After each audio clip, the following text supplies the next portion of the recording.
ജയിലിന്റെ 85ാം വാർഷികം പ്രമാണിച്ച് 12 വർഷത്തിൽ കൂടുതലായി ശിക്ഷ അനുഭവിക്കുന്നവരിൽ 5 പേരെ റിലീസ് ചെയ്യാൻ ഉത്തരവിറങ്ങിയിട്ടുണ്ട്. ആ 5 പേരിൽ ഗംഗയുടെ പേരുമുണ്ട്.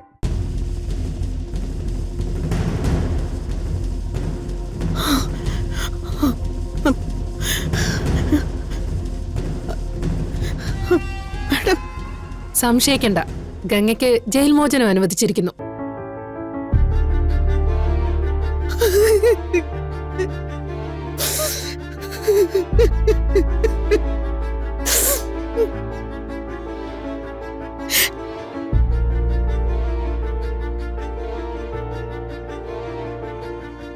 എന്താ, സന്തോഷമായില്ലേ?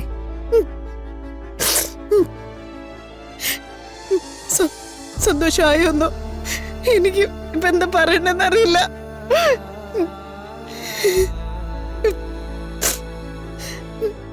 എനിങ്ങനെ നന്ദി ഇങ്ങനെ മേഡം.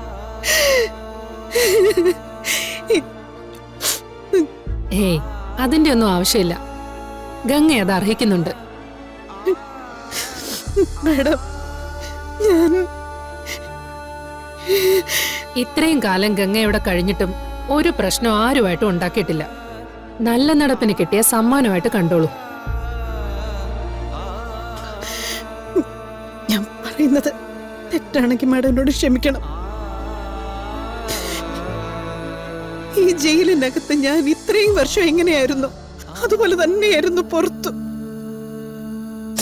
സത്യം, ഒരു ചെറിയ തെറ്റുപോലും ചെയ്യാതെയാണ് മാഡം ഞാൻ ഇത്രയും വർഷം ഈ ജയിലിനകത്ത് ഈ ശിക്ഷ അനുഭവിച്ചത്. പറഞ്ഞിട്ട് ഒരു കാര്യമില്ല. തെളിവുകളും സാക്ഷിമൊഴികളും എതിരാകുന്നിടത്ത് ഞങ്ങൾക്ക് മറ്റൊന്നും ചെയ്യാനാവില്ല. എനിക്കറിയാം.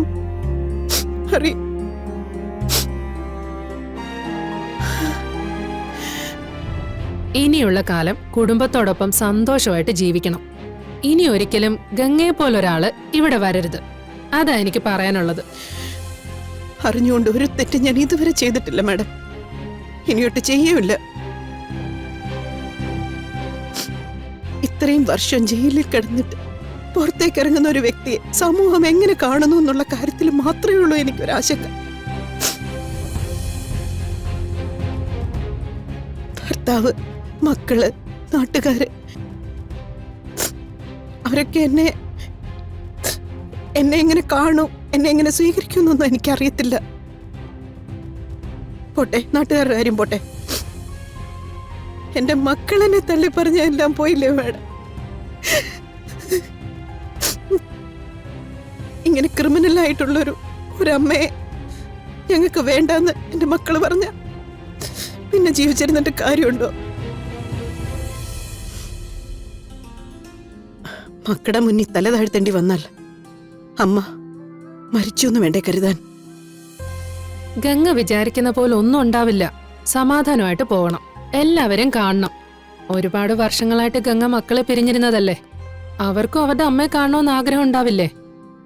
അമ്മ തെറ്റുകാരിയല്ലെന്ന് അവർക്ക് മനസ്സിലാവും. അവര് ഗംഗയെ സ്വീകരിക്കും. അവരുടെ അമ്മയെ അവര് പൊന്നുപോലെ നോക്കും. എന്റെ മനസ്സ് അങ്ങനെയാ പറയുന്നത്.